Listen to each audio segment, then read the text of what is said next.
Hello students. जैसे कि आपका जो हमने पहले पार्ट में हमने इसके fundamental of hearing and hearing impairment and audiology जो मैनेजमेंट पेपर था प्रीवियस ईयर का, इसका हमने जो है फर्स्ट पार्ट जो है कर लिया गया है, जिसमें कि हमने इसके ट्रू फॉल्स देख लिए थे। एंड नेक्स्ट हमने जो है मल्टीपल चॉइस क्वेश्चन जो है वो देख लिए थे, और जो हमारे 1 मार्क्स के जो क्वेश्चन आंसर्स थे उसको हमने पहले प्रीवियस जो हमारा पहले पार्ट था उसमें हमने देख लिए थे। तो नेक्स्ट जो हमारा पार्ट था जिसमें कि हमारे क्वेश्चन आंसर जो बड़े वाले क्वेश्चन आंसर थे वो हमारे देखने बाकी थे, तो उसको हम अभी सॉल्व करते हुए चलेंगे कि वो किस प्रकार से आपको जो एनी 4 क्वेश्चन जो है वो आपने करने होते हैं। 6 क्वेश्चंस आते हैं, उसमें आपको ऑप्शंस होती है कि आप चार क्वेश्चन जो आपको आते हैं वो अटेम्प्ट करने हैं। ठीक है, तो हम इस चीज़ को जो हमारे ये क्वेश्चंस है ऑडियोलॉजी के, इसको हम पीपीटी के माध्यम से देखेंगे, ताकि जो आप सभी को एक कंटेंट पता चल जाए कि किस प्रकार से जो है कंटेंट आप लिख सकते हो इन क्वेश्चंस में। तो पहले हम देखेंगे जैसे इम्पोर्टेंस। इन इन सभी क्वेश्चंस को मैंने पीपीटी में इसको नोट करके उसके आंसर के साथ जो है दिया हुआ है। पहले हम देख लेते हैं कौन से क्वेश्चंस हैं। जैसे है importance of aided audiogram in education planning. Next है common causes of conductive hearing loss. Third है advantage of ear level hearing aid over body level aids and classification of hearing loss based on types and degrees. ठीक है, ये हमारे questions थे इसके। और next दो है affect of congenital hearing loss on speech and language and main parts of human air.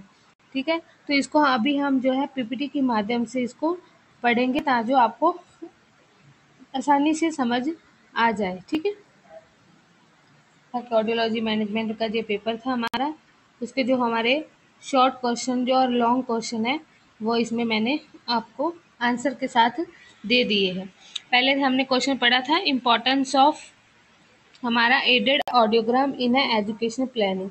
आपको पता है कि जो एडेड ऑडियोग्राम है वो किसको बोलते हैं, जिसमें हम हेयरिंग एड लगाकर बच्चे की, जो बच्चा हेयरिंग एड यूज़ करता है उनकी हम ऑडियोग्राम निकालते हैं। कुछ होते हैं हम अनएडेड।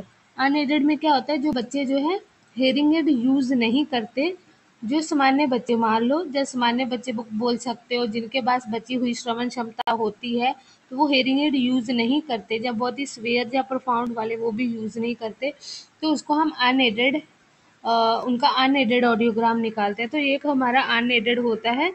तो जो एडेड ऑडियोग्राम निकालते हैं वो जो बच्चे जो है हेयरिंग एड यूज़ करने वाले बच्चे होते हैं, उनका हम ऑडियोग्राम करते हैं एजुकेशनल प्लानिंग लेवल पे।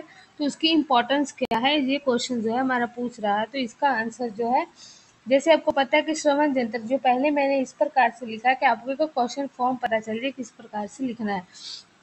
इसमें आप पहले क्या लिखोगे कि बच्चे की एक इंट्रोडक्शन देनी है क्वेश्चंस की, कि क्वेश्चन ने क्या पूछा है कि श्रवण यंत्र अन्य सहायक श्रवण उपकरणों द्वारा प्रदान किए गए लाभ का आकलन करने के लिए ऑडियोग्राम का एक महत्वपूर्ण उपकरण के रूप में परिभाषित करता है।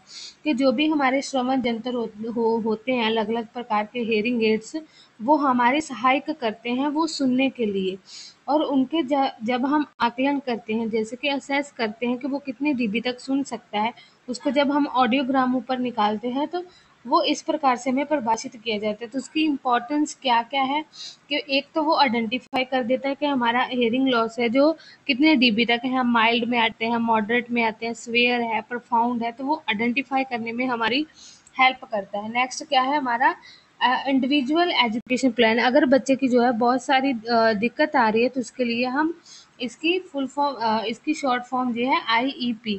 ठीक है, इंडिविजुअलाइज्ड एजुकेशन प्लान। तो इस प्रकार से हम बच्चे के लिए, अगर उसको इंडिविजुअल नीड है तो हम बच्चे को इंडिविजुअल रूप से उनको पढ़ाने का एजुकेशन प्लान बनाते हैं। तो नेक्स्ट जो है हमारा क्या है क्लासरूम अकोमोडेशन। तो क्लासरूम अकोमोडेशन में हेल्प करता है जो हमारा एडेड ऑडियोग्राम है कि बच्चे की क्लास रूम है वो किस प्रकार से उसको अकोमोडेट किया जाए, कि अगर बच्चा जो है सुन पा रहा है तो उसको पास में लाकर बैठाना चाहिए, ना कि दूर, क्योंकि कभी बार होता है कि बच्चे जो है कुछ पास में उनको दुनिया जो है क्लियर सुनाई देती है, दूर जाकर उन दुनिया को सुनाई नहीं देता। तो इस प्रकार से हमें उसकी सिचुएशन, अगर वो सुन पा रहा है तो उसकी क्लास का जो मतलब क्लास में दूर बैठता है तो उसको पास में बैठाना, अगर वो बच्चा लिप रीडिंग कर रहा है तो उनको फ्रंट में बैठाना। इस प्रकार से जो है क्लास में क्लासरूम अकोमोडेशन करना होता है। और कम्युनिकेशन स्ट्रेटजी, जिस प्रकार से बच्चा कम्युनिकेशन करता है उस प्रकार से जो है कम्युनिकेशन स्ट्रेटजी बनाई जानी चाहिए। ये भी इसमें हेल्प करता है एडेड ऑडियोग्राम जब हम असेस करते हैं। तो नेक्स्ट है हमारा मॉनिटरिंग प्रोग्रेस के बच्चे की जो मॉनिटरी उस चीज़ को प्रोग्रेस करते हैं कि किस प्रकार से वो उसकी जो एडेड ऑडियोग्राम लगाया है वो किस प्रकार से वो मॉनिटर कर रहा है, किस प्रकार से उसका रिजल्ट आ रहा है, क्या वो सही चल रहा है, उसकी जो एजुकेशन में लेवल है वो क्या इंक्रीज हो रहा है, बच्चा धीरे धीरे उस चीज़ को अडेप्ट करके उस चीज़ को समझ पा रहा है। तो इस प्रकार से जो है हम हमारी जो एडेड ऑडियोग्राम्स है वो एजुकेशन इम्प्लीफिकेशन में हमारे देखे जाते हैं। तो नेक्स्ट हमारा क्वेश्चन था common cause of conductive hearing loss. तो आपको पता है कि जो हेयरिंग लॉस है वो हमारे अलग अलग प्रकार के होते हैं। तो इसमें इन्होंने जो हमारा कंडक्टिव हेयरिंग लॉस है इसको जो हमारा कंडक्टिव हेयरिंग लॉस है, आपको पता है अलग अलग प्रकार से जो है हेयरिंग लॉस को बांटा जाता है। तो ये टाइप्स ऑफ हेयरिंग लॉस में जो आता है हमारा, जैसे सेंसरी न्यूरल आता है, कंडक्टिव हेयरिंग लॉस आता है और मिक्स्ड हेयरिंग लॉस आता है। इस प्रकार से टाइप्स में कंडक्टिव हेयरिंग लॉस है जो कि हमारा आउटर ईयर होता है, जो हमारा आउटर ईयर से लेकर हमारे मिडिल ईयर तक जो भी हमारे कान में किसी भी प्रकार की क्षति या किसी भी प्रकार का जो दोष पाया जाता है उसको हम कंडक्टिव हेयरिंग लॉस मानते हैं। ठीक है, और इसमें हमें क्या देखने को मिलता है कि बच्चे का जब भी उसको जो कंडक्टिव हेयरिंग लॉस का जो मेन कॉज होता है कि बच्चे की जो हम एसी और बीसी, एक एसी क्या होता है हमारा एयर कंडक्शन और एक होता है हमारा बोन कंडक्शन, इनके बीच का जो डिफरेंस होता है वो 10% से अगर अधिक है तो वो क्या है हमारा कंडक्टिव हेयरिंग लॉस से आता है कि 10 dB। ठीक है, जो 10 dB से हमारा जो होता है, आपको पता है कि जो हमारी कान की फ्रीक्वेंसी जो होती है हम डीबी के हिसाब से नापते हैं उसको, तो वो ऑडियोग्राम से निकाला जाता है। तो अगर बच्चे का जो है ईसी और जो बीसी है, मतलब एयर कंडक्शन एंड जो बोन कंडक्शन है, ये लिखा हुआ है air conduction and bone conduction, वो ज़्यादातर 25 dB होता है। ठीक है, दोनों का 25 dB होगा। अगर किसी में उसमें क्षति है तो वो अगर 60 से 70 dB तक होता है, और उसमें अगर दोनों के बीच की दूरी अगर 10 dB से अधिक है, ठीक है, 10 dB से अधिक है तो वो क्या है कंडक्टिंग हेयरिंग लॉस का कॉमन एक कॉज है। ठीक है, इस प्रकार से आप क्वेश्चंस को लिख सकते हो। नेक्स्ट क्या है हमारा advantage of the ear level hearing aided over the body level. आपको पता है कि जैसे हेयरिंग एड की भी अलग अलग टाइप्स है। पहले तो इसको मेन जो है वो दो प्रकार से इनको बांटा जाता है, advantage of ear level hearing aids over body level aids, जैसे बांट सकते हैं। पहला आता है हमारा इंडिविजुअल, एक तो हम जो है व्यक्तिगत लगाते हैं, इसको हम ईयर लेवल भी मानते हैं। ठीक है, ईयर लेवल जो कि हम कान के लेवल पर लगाते हैं, और दूसरा हमारा जो है ग्रुप हेयरिंग एड बोलते हैं, और जहाँ उसको बॉडी लेवल हेयरिंग एड भी बोलते हैं। ठीक है, बॉडी लेवल हेयरिंग एड। तो इस प्रकार से जो हमारी हेयरिंग एड होती है इसको दो भागों में बांटा जाता है, क्लासिफाई किया जाता है दो प्रकार से। और इसमें जो हमारी इन्होंने बोला है कि जो इंडिविजुअल है, जो ईयर लेवल की हेयरिंग एड होती है उसकी एडवांटेजेस क्या है, अगर बच्चा जो है ईयर लेवल की हेयरिंग एड यूज करता है तो उसकी क्या एडवांटेज है, अगर ग्रुप लेवल से कितना अच्छा है, उसका रिजल्ट किस प्रकार से अच्छा आता है, उसको जो है हम देखेंगे। जैसे कि हमारा अगर बच्चा जो है ईयर लेवल की हेयरिंग है और उसकी जो साउंड की लोकलाइजेशन है वो अच्छी होती है, मतलब उसकी जो साउंड है वो उसके कान के डायरेक्ट उसमें सीधा जाकर उसके कान को वो रिसीव करके उसको एम्पलीफायर करके उस चीज़ को मस्तिष्क तक उसको पहुंचाती है। जैसे उसका माइक्रोफोन है वो अच्छे तरीके से उसको आवाज़ को ट्रांसमिट कर सकता है, उसकी जो साउंड होती है। ठीक है, जैसे कि उसकी बाहर की जो दुनिया होती है उसको एक एनर्जी में क्रिएट करता है, और उसके बाद में वो इलेक्ट्रिकल एनर्जी में उसको कन्वर्ट करके मस्तिष्क तक पहुंचाता है। तो इसीलिए जो हमारी ईयर लेवल की होगी तो अच्छे से उस चीज़ को वो कैच करेगी, उसको रिसीव करेगी। नेक्स्ट क्या है हमारा इम्प्रूव साउंड क्वालिटी, जो हमारी ईयर लेवल की जो हेयरिंग एड होती है उसकी क्वालिटी जो है वो अच्छी होती है, जो हमारी साउंड है वो अच्छे से हम उस चीज़ को सुन पाते हैं और उस चीज़ को समझ पाते हैं।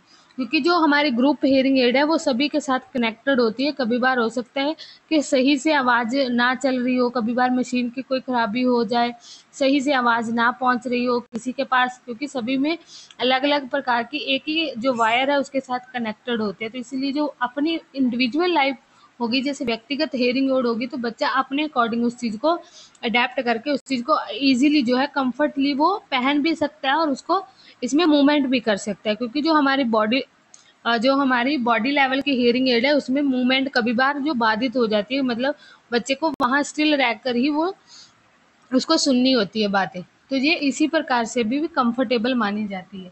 कंफर्टेबल एंड कन्वीनियंस है कि बच्चा कन्वीनियंट कहीं भी आ जा सकता है। नेक्स्ट हमारा वायरलेस कनेक्टिविटी है कि इसमें किसी प्रकार की वायर नहीं होती। जैसे मैंने अभी बताया कि जो ग्रुप लेवल हेयरिंग एड होती है, जब बॉडी लेवल हेयरिंग एड होती है वो हमारे ग्रुप के साथ मानी जाती है, ग्रुप हेयरिंग एड के साथ।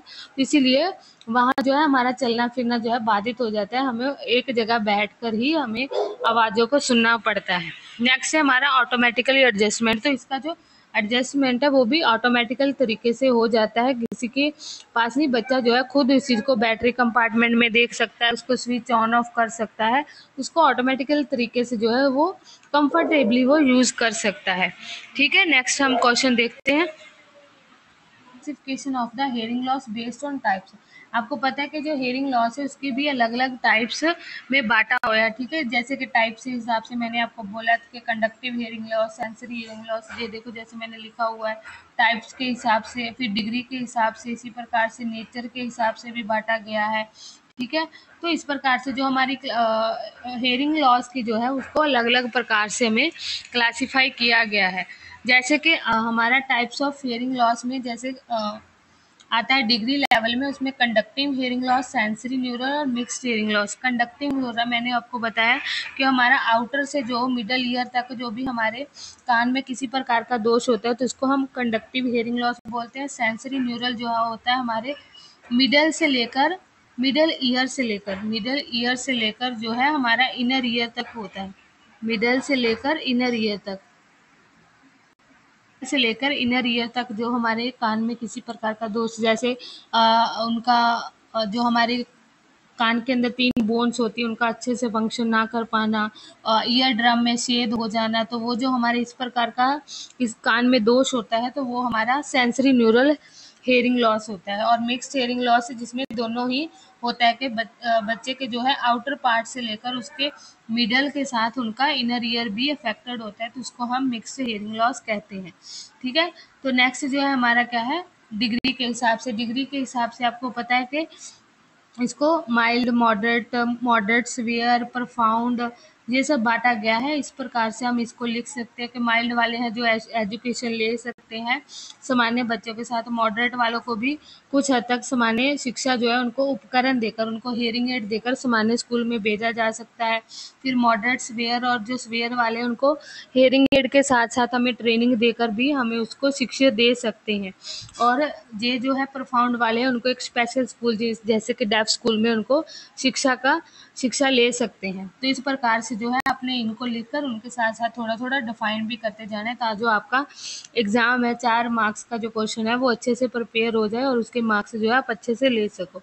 ठीक है, नेक्स्ट हमारा जो क्वेश्चन है, effect of congenital hearing loss on speech and language, कि जो हमारी स्पीच एंड लैंग्वेज का किस प्रकार से इसका इफेक्ट पड़ता है। आपको पता है जो कॉन्जिनेंटल हेयरिंग लॉस कौन सा होता है, जो जन्मजात होता है। तो उसका अगर जन्मजात बच्चा डेफ है तो उसका स्पीच एंड हेयरिंग में क्या क्या इफेक्ट पड़ता है, क्या क्या प्रभाव पड़ता है। जैसे कि बच्चे का डिले स्पीच डेवलपमेंट, बच्चे का जो वाणी का विकास है, जो वाणी विकास है वो लेट होगा। ठीक है, तो उसी प्रकार से उसके पास लिमिटेड वोकेबलरी होगी, जो आपको पता है कि डेफ बच्चे हैं उनके पास लिमिटेड वोकेबलरी होती है। नेक्स्ट जो आर्टिकुलेटरी प्रॉब्लम होगी, जो हमारा आर्टिकुलेटरी सिस्टम होता है, जैसे लैरिक्स हो गया, हमारे लिप्स, होंठ, जो हमारी वाणी प्रोडक्शन में, हमारी वाणी उत्पादन में हेल्प करते हैं, वो सभी चीज़ें जो है अफेक्टेड होगी, जिससे बच्चे को वाणी जो स्पीच बोलने में और लैंग्वेज को प्रोड्यूस करने में उनकी बाधित आ जाएगी। ठीक है, नेक्स्ट हमारा ग्रामर एंड सेंटेंस स्ट्रक्चर।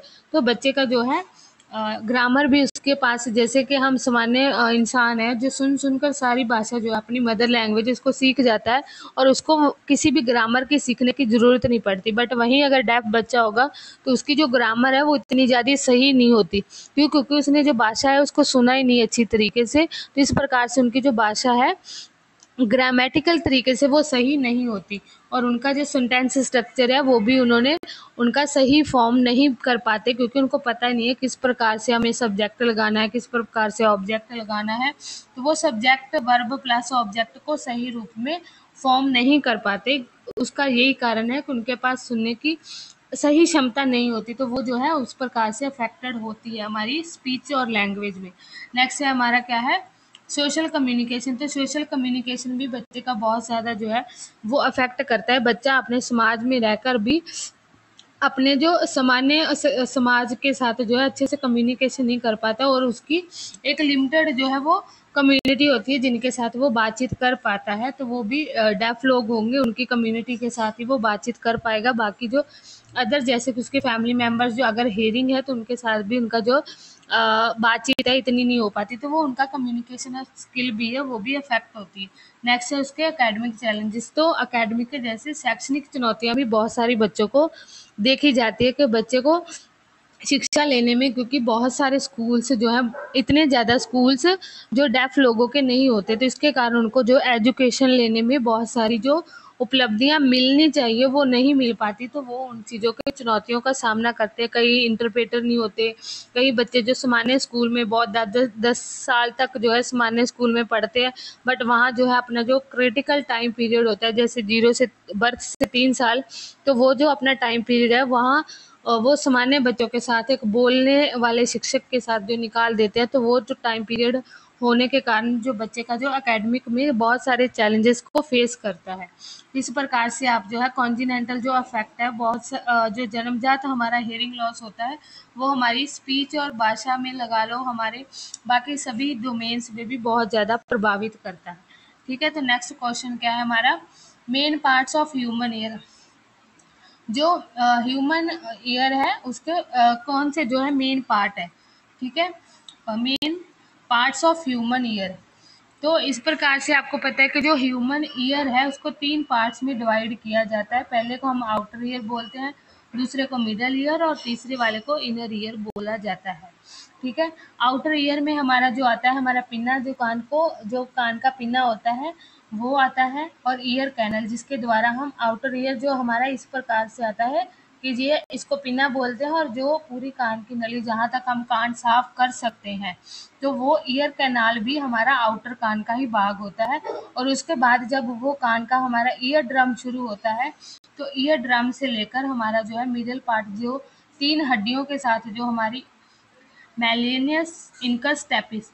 ठीक है, ये 3 हड्डियां जब ईयर ड्रम में आती है तो ये तीनों हड्डियां और जो हमारा ईयर ड्रम है और ऑस्टेबिच चेन, तो ऑस्टा चेन जो है हमारी क्या है, हमारी मिडिल ईयर का पार्ट है। और इसी प्रकार जो हमारी स्टेपिस है वो कान की सबसे छोटी बोन भी इसको माना जाता है,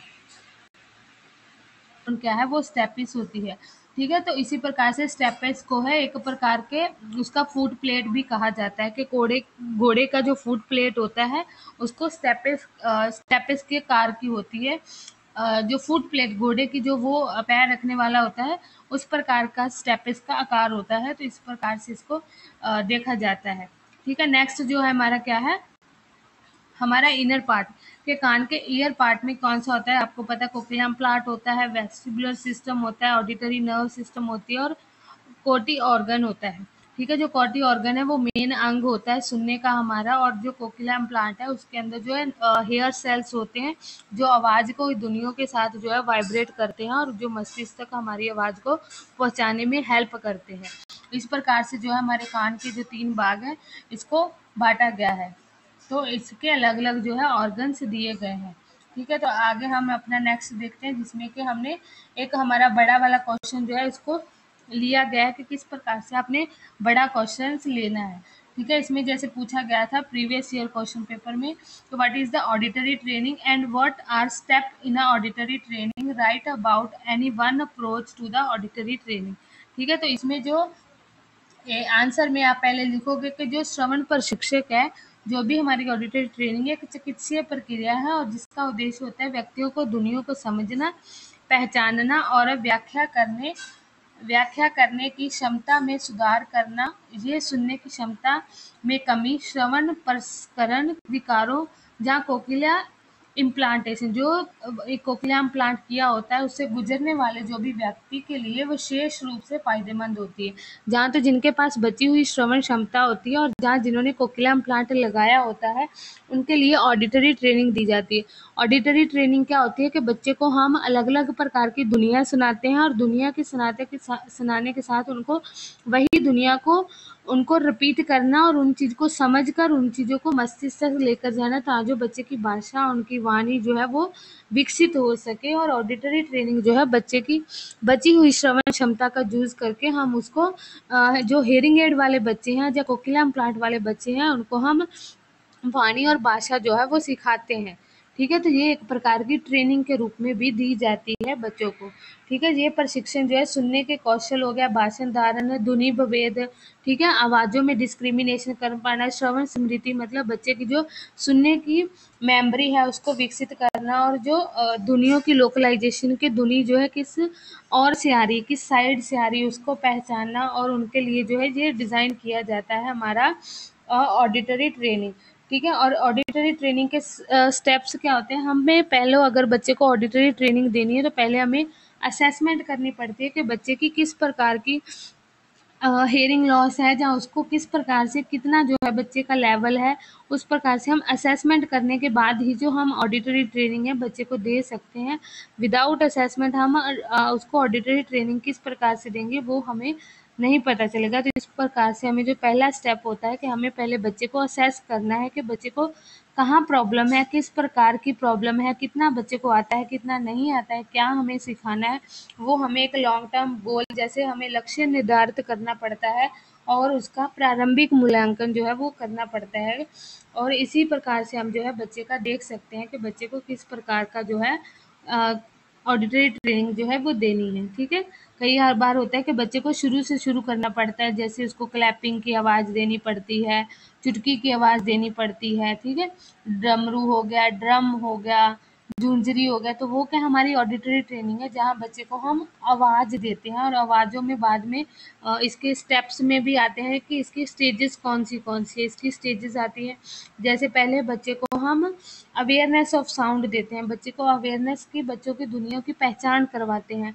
फिर उसको पहचान कराने के बाद हम डिस्क्रिमिनेशन करवाते हैं कि जो जैसे मैंने क्लैपिंग इसकी चुटकी बजाई तो बच्चे को बोलेंगे कि किसकी आवाज़ आई, फिर साथ में उसको क्लैपिंग की आवाज़ देंगे, फिर बच्चे को बोलेंगे कि किस चीज़ की आवाज़ आई, तो वो बच्चा क्या है क्लैपिंग और जो हमारी चुटकी की आवाज़ है इसको डिस्क्रिमिनेशन कर पाएगा कि हाँ जी चुटकी की आवाज़ लगाई थी अभी और बाद में आपने क्लैपिंग की आवाज़ लगाई। इस प्रकार से हम डिस्क्रिमिनेशन करवाते हैं। फिर आइडेंटिफिकेशन करवाते हैं कि बच्चे को कि ये जो आवाज़ अभी निकाली है वो किस चीज़ की थी, तो वो बच्चा उस चीज़ को आइडेंटिफाई करेगा कि हाँ ये वाली आवाज़ जो है इस चीज़ की है और ये वाली जो इस चीज़ की है, तो बच्चे को पहचान हो जाएगी कि ये चीज़ जो है इस प्रकार से बोलती है, जैसे कौवा है इस प्रकार से बोलता है और जो कोयल है इस प्रकार से बोलती है, तो वो आइडेंटिफाई पहचान कर लेगा। फिर उसके बाद क्या है कॉम्प्रीहेंशन।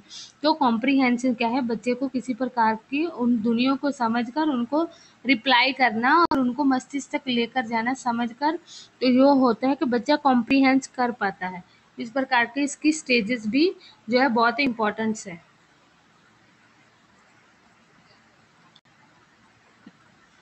नेक्स्ट इसका स्टेप्स है साउंड अवेयरनेस। जैसे मैंने पहले बताया साउंड अवेयरनेस करवाई जाती है, डिस्क्रिमिनेशन ट्रेनिंग करवाई जाती है, ऑडिटरी पैटर्न रिकॉग्नाइज किया जाता है, स्पीच परसेप्शन करवाई जाती है। इसको आपने ये सब लिखना है, ये जो मैंने दिया हुआ है वह भेद करवाना, दुनिया की पहचान करवाना। ठीक है, अब वाक्य समझना, उसको जटिल भाषा में संरचना को समझना, ये सब जो है इसमें दिया जाता है। फिर साउंड लोकलाइजेशन के कहाँ से आ रही है, दिशा कौन सी है ध्वनि की। ठीक है, ऑडिटरी मेमोरी के जो बच्चे को दोबारा दोबारा उसकी श्रवण की जानकारी को याद करने की क्षमता को बढ़ाना कि बच्चा उस दुनिया को पहचान सके, याद कर सके। सुनने का स्मरण कराना, बच्चे को सुनने की जो मेमोरी है वो शार्प करना, वो उस पर जो है रेपिटेशन करवाई जाती है। नेक्स्ट होता है उसकी अप्रोच। उन्होंने बोला था कि किसी एक अप्रोच के बारे में लिखो, जिसमें जो अप्रोच आएगी ABR, ठीक है, auditory brain stem response training approach. इसमें क्या होता है, श्रवण मस्तिष्क स्टेम प्रतिक्रिया प्रशिक्षण एक वस्तुनिष्ठ विधि है, मतलब ये एक ऑब्जेक्टिव टेस्ट है जिसका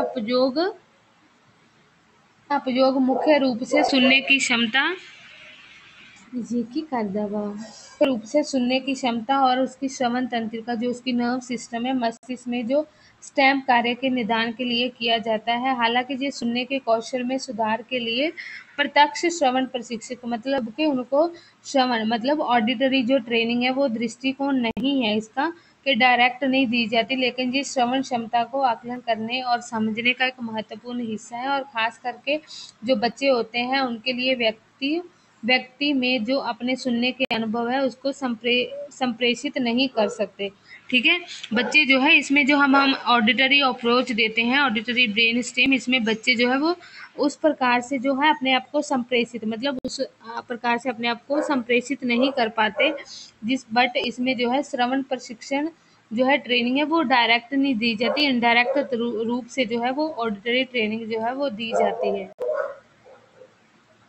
कुछ करेक्टरिस्टिक्स हैं, जैसे कि ये जो टेस्ट है वस्तुनिष्ठ है, ठीक है, इसके जो गैर आक्रामक है और शीघ्र पहचान की जाती है और निदान उपचार किया जाता है, ठीक है। नेक्स्ट जो है हमारा सेकंड क्वेश्चन जो दिया गया था आपके पेपर में, कि various formal and informal method of hearing assessment.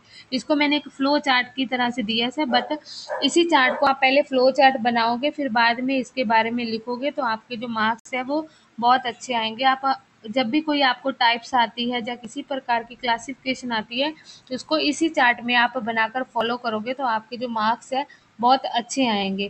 तो आप जब भी आता है तो पहले इसके पहले जो है अपने इंट्रोडक्शन थोड़ी लिखनी होती है, कि जो आपका असेसमेंट क्या होता है, कि जो मेथड्स ऑफ हियरिंग असेसमेंट क्या है, उसके बारे में पहले 2-4 लाइनें लिखनी है। फिर आपने लिखना है टाइप्स ऑफ हियरिंग टेस्ट।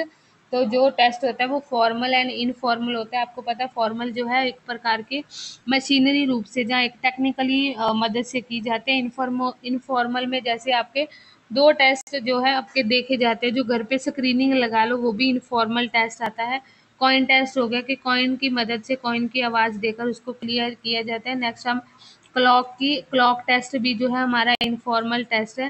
तो इस प्रकार के जो टेस्ट किए जाते हैं वो हमारे इनफॉर्मल हियरिंग टेस्ट करते हैं, जो हम इसके लिए किसी ज़्यादा ऑडियोलॉजिस्ट या किसी शिक्षित होने की ज़रूरत नहीं है, वो घर पर भी कोई भी कर सकता है।